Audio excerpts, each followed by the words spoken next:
মজুরি বৃদ্ধি কাজের সময়সীমা নির্ধারণের দাবিতে প্রতিবাদে টিহুর একটি খাদ্য প্রস্তুতকারী সংস্থার কর্মীরা কারখানার বাইরে প্রতিবাদ জানান সংস্থার কর্মীরা। ৮-এর পরিবর্তে ১২ ঘন্টা কাজ করানোর অভিযোগ কর্তৃপক্ষের বিরুদ্ধে অভিযোগ সংস্থার কর্মীদের।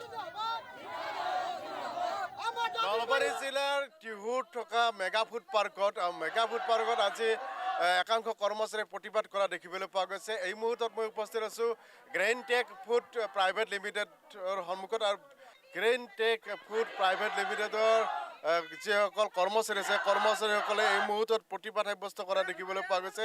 মই সমগ্ৰ দৃশ্যাৱলী দেখুৱাবলৈ চেষ্টা কৰিছোঁ। ইনকিলাব জিন্দাবাদ দি আদি থকা দেখিবলৈ পোৱা গৈছে। এই মুহূৰ্তত সকলো কৰ্মচাৰীয়ে ইয়াতে প্ৰতিবাদ কৰাত দি থকা দেখিবলৈ পোৱা গৈছে। এই মুহূৰ্তত মই জানিব বিচাৰিম কি হৈছে, কি বাইদেউ কি ঘটনাটো? আমাক ৮ ঘণ্টা ডিউটি লাগে আৰু পইচা ৫ টকা লাগে। আমাক মানে দিন হাজিৰা চিষ্টেম দিয়ে। আমাক আমি 4টা ছুটি লাগে। আমাক যদি আমি মানে কি নিজে নাহোঁ যদি সেইটো পইচা কাটা যায়। আমি নিজে মানে ছুটি মাৰি দিওঁ। এতিয়া মানে আমাক ৮ ঘণ্টা ডিউটি লাগে আৰু ৫ টকা লাগে। কোনোবাই যদি অভাৰ কৰে সেইটো কোনোবা কৰিব পাৰে আৰু। আপোনাৰ এই সমগ্ৰ ঘটনাটো মই জানিব বিচাৰিম কি হৈছে এই কোম্পানীটোৰ ভিতৰত কেনেধৰণৰ আপোনাৰ সমস্যাৰ সন্মুখীন হৈছে? আমাৰ সমস্যা আছে, আমাৰ 12 ঘন্টা ডিউটি চলি আছে, কিন্তু কোম্পানীৰ ভিতৰত সোমালে আমাক কয় কি 12 ঘন্টা ডিউটি নহয় 8 ঘন্টা ডিউটি বুলি কয়। আৰু আমাৰ যিটো চেলাৰীটো আমাৰ কম হৈ আছে। গতিকে আমাৰ চেলাৰীটো বঢ়াই দিব লাগে। ডিউটি 8 ঘন্টা লাগে, 3টা শিফ্ট কৰি দিয়ক। আৰু যিটো আমাৰ মেডিকেলটো আমি কোনোদিন নাপাওঁ। কোনোবা যদি কাটা চিঙা হৈছে, কিবা অসুখ হৈছে, আমি ঘৰত যাব নোৱাৰোঁ।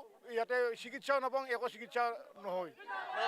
8 ঘণ্টা ডিউটিৰ পৰিৱৰ্তে 12 ঘণ্টা ডিউটি হৈ আছে। আৰু কি মজুৰি কম হৈ আছে। মজুৰি আমাৰ 400 টকা দিয়ে। আৰু যি আমি একো পোৱা নাই। এই সন্দৰ্ভত কি এই সন্দৰ্ভত আমাক গোটেইখিনি লাগে আৰু PF-ৰ পৰা মেডিকেল আৰু মাহত আমাৰ 4টা ছুটি লাগে আৰু ডিউটি 8 ঘণ্টা হ'ব লাগে। ইয়াৰে আৰু অন্য প্ৰতিবাদকাৰী আছে, তেওঁৰ পৰা জানিব বিচাৰিম। বাইদেউ কি ক'ব?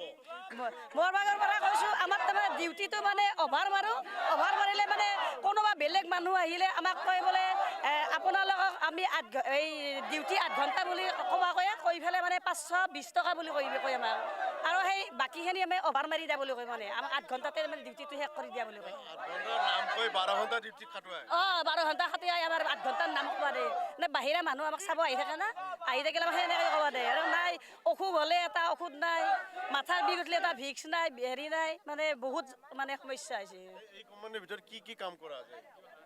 চিপছ বনোৱা যায়। চিপ বনাই ভুজিয়া, আলু ভুজিয়া, পাঞ্জাবী ভুজিয়া বনোৱা যায়। আৰু চিপছটো বহুতটা কোৱালিটিৰে বনোৱা যায়। এটা কি বিচাৰিছে আপোনালোকে? আমি এতিয়া চেলাৰীটো বঢ়াব বিচাৰিছোঁ। আৰু আমাৰ 8 ঘণ্টা ডিউটিটো হ'লে ভাল হয়। 12 ঘণ্টা পৰিৱৰ্তে 8 ঘণ্টা হ'ব লাগে। এতিয়া আমাৰ 12 ঘণ্টা ডিউটি তাৰমানে পইচাটো মানে কম হয়। এতিয়া আমাৰ 8 ঘণ্টা ডিউটি হ'লে তাৰমানে আমাক পইচাটো 500 টকা দিলে হয়।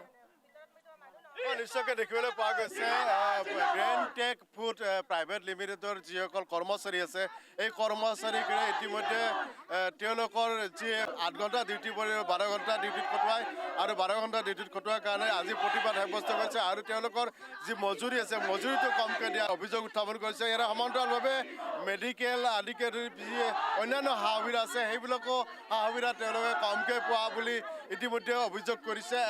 এই মুহূৰ্তত মই সমগ্ৰ দৃশ্যাৱলী দেখুৱাইছে। আৰু ইয়াৰে যিসকল ব্যক্তি আছে, কি ক'ব? আমাৰ দৰমহাটো কমন হৈ আছে। আমাক দৰমহাটো বঢ়াব লাগে আৰু 8 ঘণ্টা ডিউটি হ'ব লাগে, 12 ঘণ্টা খটাই আছে। তাৰে উপৰি আমাৰ বোনাছ নাই। PF-টো খুলিছে যদিও আমাৰ PF-ৰ কোনো মাহে প্ৰতি কোনো গেৰাণ্টি নাই PF-ৰ।